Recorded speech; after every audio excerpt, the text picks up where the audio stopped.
ये मैं आपको बताना चाहती हूँ, जितने भी मेथड्स हमने सीखे हैं उनमें से आप देख लें किस मेथड के साथ कितने % लर्निंग होती है।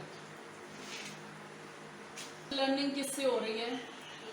खाने से, जो भी आप लोगों ने किया है।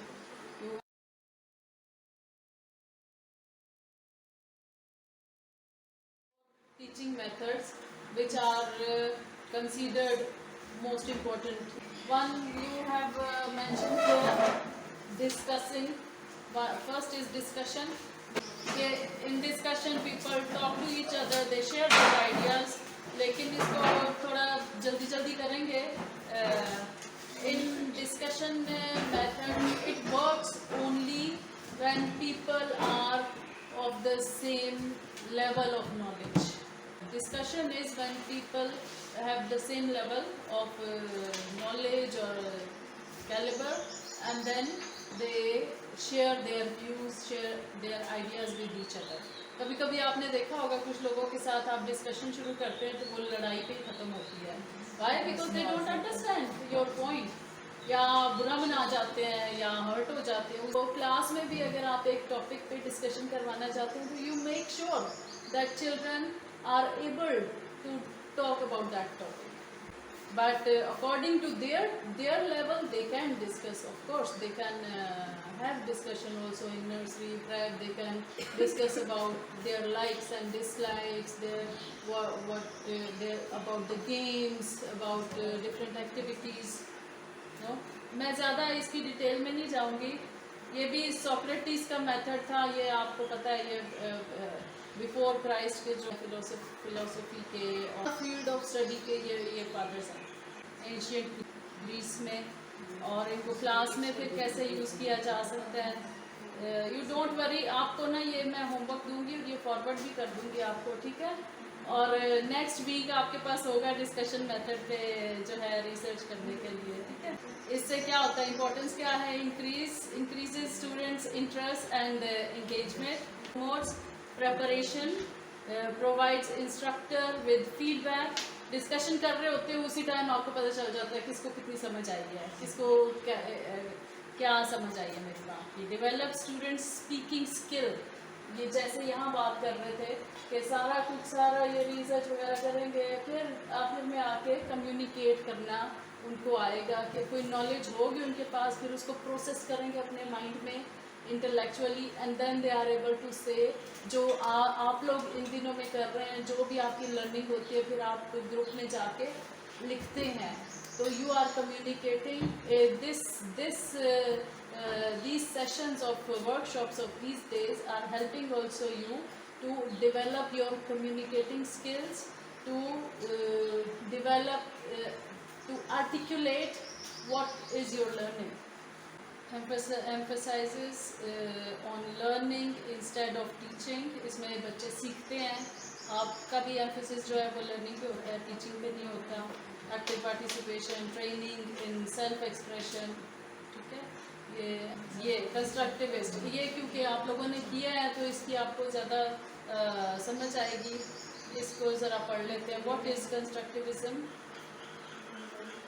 Founder of constructivism कौन थे जी? जॉन पियाजे is known as one of the first theorists in constructivism. Piaget's theory of constructivism argues that people produce knowledge and form meaning based upon their experiences. Knowledge को produce करते हैं, उसका meaning निकालते हैं, और किस चीज़ पे बेस होता है वो उनके experience पे. इसलिए प्रैक्टिस बहुत ज़रूरी है. इसमें एक्टिविटीज़ के साथ करेंगे तो फिर वो अपनी नॉलेज को जो है वो प्रोड्यूस करेंगे और मीनिंग उसका आप बताएंगे, ठीक है. फिलोसॉफिकल अंडरस्टैंडिंग, ये भी आप लोगों ने ये सारी चीज़ें की हैं इसमें, ठीक है. स्टूडेंट सेंटर्ड अप्रोच होती है. स्टूडेंट सेंटर्ड ये मेथड्स में आपने किया है अलग से, ठीक है. तो इंडक्टिव अप्रोच भी इसको कह सकते हैं, ठीक है. डायडक्टिव नहीं है, इंडक्टिव है, क्योंकि बच्चे करके फिर नतीजा आपस कर रहे हैं, फिर सीख रहे हैं, ठीक है. टीचर्स रोल, इसमें टीचर का रोल क्या होता है? Ensure the students feel safe to learn, present task with real world application, कि अपनी रियल लाइफ में उसको कैसे अप्लाई करेंगे। Give assistance to students in the given task. बच्चे जब कर रहे हैं तो टीचर उनको असिस्ट कर रहे हैं, उनकी हेल्प करें, उनको गाइड करें ताकि वो टॉपिक से हटे ना और जो चीज़ टीचर चाहता है उसी पर काम करें। Provide scaffolding during task. Scaffolding क्या होता है? सपोर्ट देना, ठीक है। Adapt to the learners needs and give them the freedom to construct knowledge. उनको आज़ादी भी दे और उनकी ज़रूरियात के मुताबिक टीचर अपने आप को मोल्ड करे। ये भी आप बात कर चुके हैं यहाँ पे। स्टूडेंट्स रोल, स्टूडेंट क्या करते हैं? वो टीचर का रोल था पहले, ये टीचर का रोल था, टीचर ने क्या करना है और स्टूडेंट्स क्या करेंगे। Students must learn to combine new information with their current knowledge. जो पहले से उनको आता है उसके साथ न्यू इन्फॉर्मेशन को कंबाइन करें। इसलिए हर बच्चे का लेवल डिफरेंट होगा, सबको हर चीज़ एक ही तरीके से समझ नहीं आएगी, but doesn't matter. Reflect on their own experience. अच्छा, एक बात जो कल यहाँ पे एक से ज़्यादा दफ़ा जो यहाँ पे किस टीचर्स ने मेंशन किया था कि जो एक्टिविटी बेस्ड जो मेथड्स हैं वो आप कह रहे थे, ख़ासतौर पे इंडक्टिव मेथड, कि ये जो है ये स्लो लर्नर के लिए है। स्लो लर्नर के लिए नहीं, कुछ बच्चे हैं जिनकी मेमोराइज करने की स्किल जो है वो तेज़ है, तो वो जब हमारे लेवल के मुताबिक, हमारे क्राइटेरिया के मुताबिक सबक अच्छी तरह याद कर लेते हैं, टेस्ट अच्छा दे देते हैं, नंबर पूरे ले लेते हैं, तो हमारे ख्याल से वो बच्चे जो हैं फास्ट लर्नर हैं, और जो बच्चे ये नहीं कर सकते वो हमारे ख्याल से स्लो लर्नर है। लेकिन ऐसा नहीं है, उनकी लर्निंग कैपेसिटी और कैपेबिलिटीज़ और हैं। इसलिए हमें वैरायटी ऑफ लर्निंग वेज जो हैं अपनी टीचिंग में शामिल करने चाहिए। और teachers create situations in which the students will question their own and each others assumptions.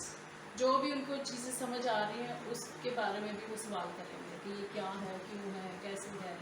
Hands on activities, activity करते हुए बच्चे नज़र आए।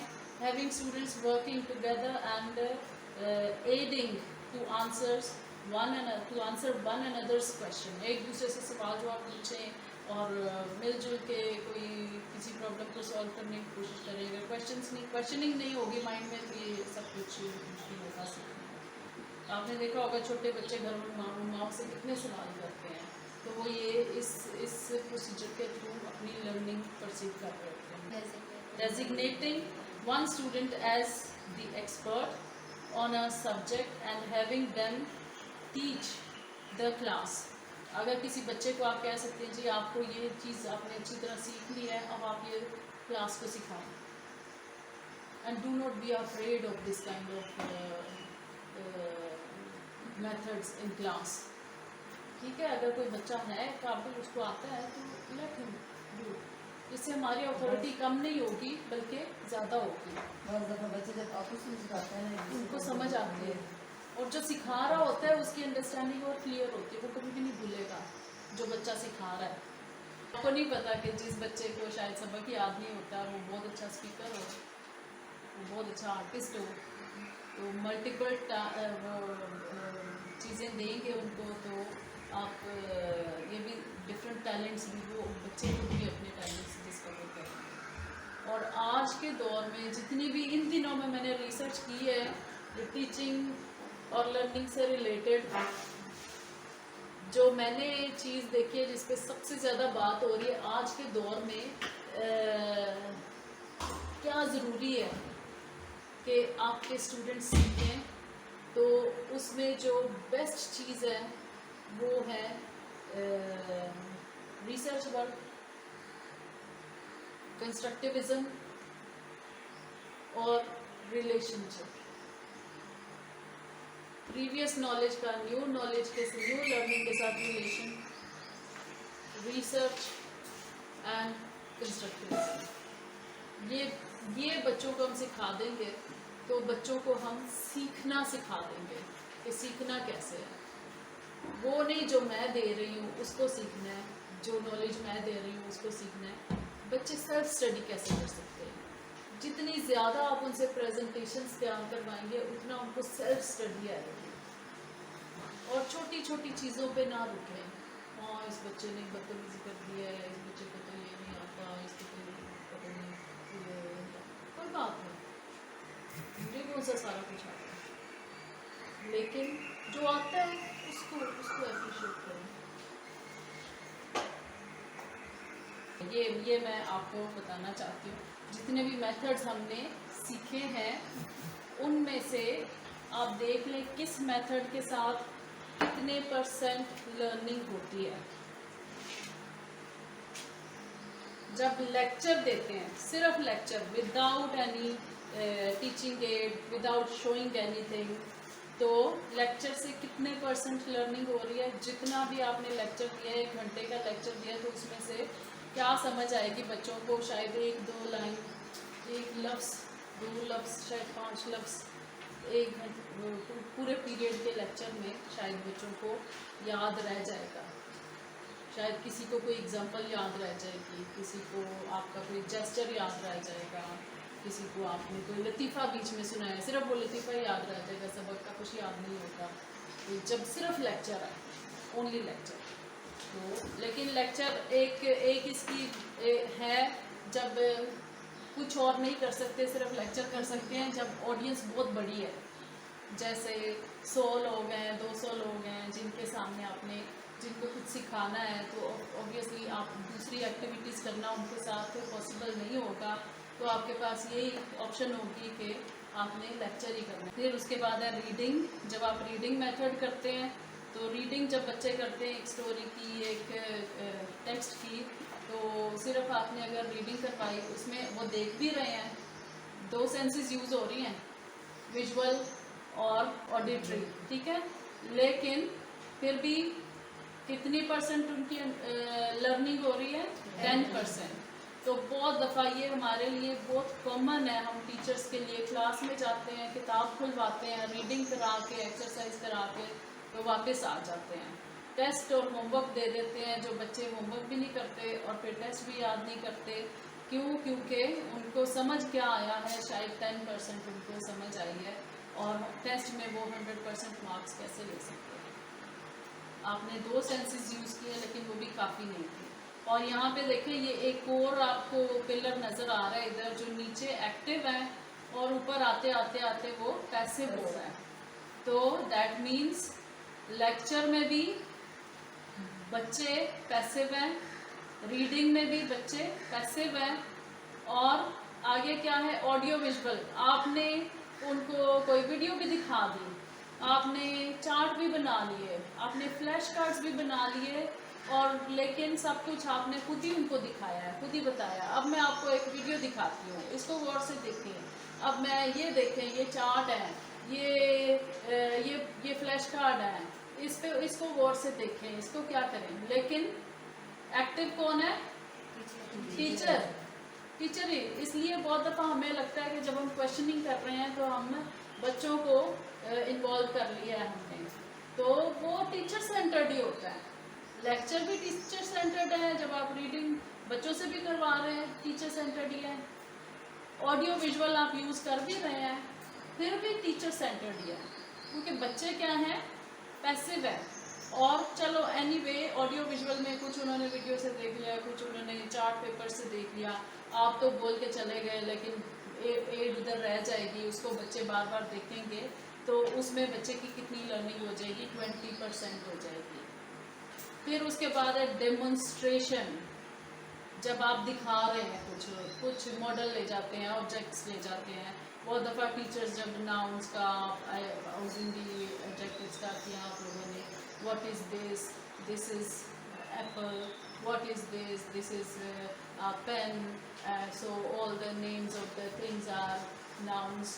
तो डेमोन्स्ट्रेट कर रहे हैं आप, शो कर रहे हैं, दिखा रहे हैं, बच्चों से पूछते हैं, दिखाएं मुझे कहाँ है, वॉल क्लॉक किधर है, पेन किधर है, यू ऑल्सो शो दैम, ये है, इस बच्चे को गौर से देखें, इसकी क्वालिटीज़ मुझे बताएं, ये सब कुछ जो आप बता रहे हैं, ये एडजेक्टिव्स हैं।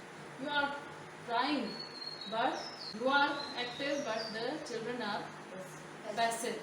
सो डेमोन्स्ट्रेशन के साथ थोड़ी सी और होगी उनकी क्योंकि वो रियल ऑब्जेक्ट्स देख रहे हैं, चीज़ें देख रहे हैं, आप उनको शो कर रहे हैं चीज़ें, लेकिन सेंटर में आप ही हैं, तो लर्निंग एटलीस्ट 30%। तो लेकिन वो भी पैसिव में ही आएगा।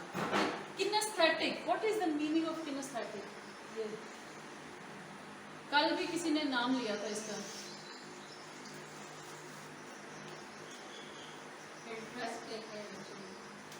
जहाँ पे एक्शंस भी इन्वॉल्व होते हैं, bodily involve, kinaesthetic bodily activities जिसमें पूरी बॉडी फिजिकल। किनेस्थेटिक आप कह सकते हैं फिजिकल को, साइकोमोटर को, ठीक है। तो किनेस्थेटिक लर्निंग है जिसमें आपकी होल बॉडी इन्वॉल्व है, ब्रेन और heart, head, heart and hands, ठीक है। तीनों चीजें जब इन्वॉल्व है वो किनेस्थेटिक लर्निंग है। तो ये तीन जो आखिरी वाले हैं यहाँ पे फुली इन्वॉल्वमेंट है। डिस्कशन जो भी हमने बात की, डिस्कशन में 50% समझ आता है क्योंकि सिर्फ आप बातचीत कर रहे हैं, लेकिन एटलीस्ट आप बात वो करेंगे जिसको पहले अपने ब्रेन में आपको फॉर्मुलेट करना पड़ेगा, कनेक्शन बिल्ड करने पड़ेंगे, फिर आप कोई सजेशन देंगे, फिर आप कोई मशवरा देंगे। किसी प्रॉब्लम पे बात हो रही है, कैसे उस प्रॉब्लम को डिस्कस करेंगे जब तक उसके बारे में सोचेंगे नहीं। अपने प्रीवियस एक्सपीरियंसेस को रिकॉल करेंगे, न्यू जो सिचुएशन है उसको देखेंगे, फिर उसको मैच करने की कोशिश करेंगे, कंबाइन करने की। Then you have to say, so it is active learning in this sense that your brain is fully involve and you are saying, you are speaking, okay. So इसमें 50% लर्निंग होगी। Practice and doing, ये हमने क्या किया है, research जो की है, आपने खुद ढूंढा है, खुद स्टडी किया है, खुद उसको किया है। ये तो हो गया था एक टॉपिक जिसको आपने प्रेजेंट करना था।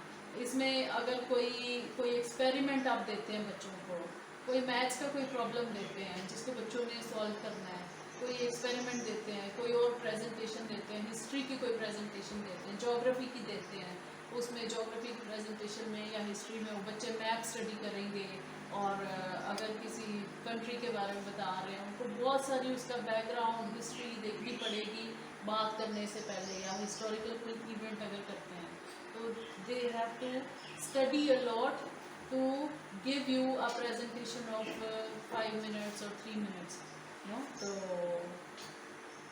Practice and doing and best learning किससे हो रही है? सिखाने से, जो भी आप लोगों ने किया है। You have taught your topic to others and whatever you have taught you had to learn before teaching.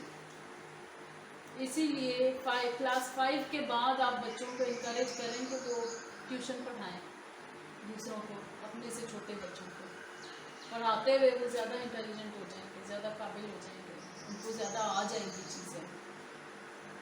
तो क्लास में भी प्रेजेंटेशंस पिछले सालों में, कोविड से पहले हमने बहुत ज़्यादा प्रमोट किया था क्लासेस में प्रेजेंटेशंस को, लेकिन अभी जो है अभी फिर हमने रिवर्स गियर लगा लिया है, प्रेजेंटेशंस कम हो गई हैं क्लासेस में। हालांकि हमारी वैल्यूएशन शीट में भी है टीचर की जो सब्जेक्ट की वैल्यूएशन है, हर सब्जेक्ट में प्रेजेंटेशंस दें बच्चों को। क्लासेस की मतलब सारे सेशन 2 प्रेजेंटेशन हो चुकी है। Good, very good.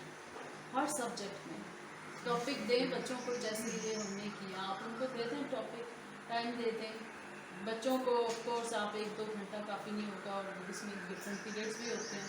You give them at least 1 week, divide, and every now and then you tell them, आप उनको डेडलाइंस दें, उनको के after 2 days I will check on the copy your content, उसमें करेक्शन करके दें। फिर 2 और दिन दे दें, इन 2 दिनों में अब आपने चार्ट्स और मटेरियल तैयार करना है। फिर after 2 days I will do your I will check your practice rehearsal, तो वो कर लें। फिर उनको फाइनल प्रेजेंटेशन का टाइम दे दें। इस तरह बिट्स में देंगे उनको, टास्क को वो ईजीली करेंगे भी, अगर तो आप कहेंगे after 1 week I will take your presentation, बहुत सारे बगैर तैयारी के आ जाएंगे। लेकिन अगर आप उनको कहेंगे कि 2 दिन बाद मुझे आपका कंटेंट चाहिए, वो मैं चेक करूँगी, अगले 2 दिन बाद आपका मटेरियल रेडी होना चाहिए, तो इस तरह से आप उनको गाइड कर रहे हैं, उनको असिस्ट कर रहे हैं, फैसिलिटेट कर रहे हैं उनकी तैयारी में, और फिर एंड प्रोडक्ट जो है वो आपको देंगे जो वो प्रेजेंट करेंगे। इस तरह अगर आप पहले उनका कंटेंट चेक करते हैं तो आपको पता होगा इसमें क्या कमी है, क्या है, वो आप प्रिपेयर कर लें कि जब बच्चे प्रेजेंट करेंगे तो how can I complete their knowledge by giving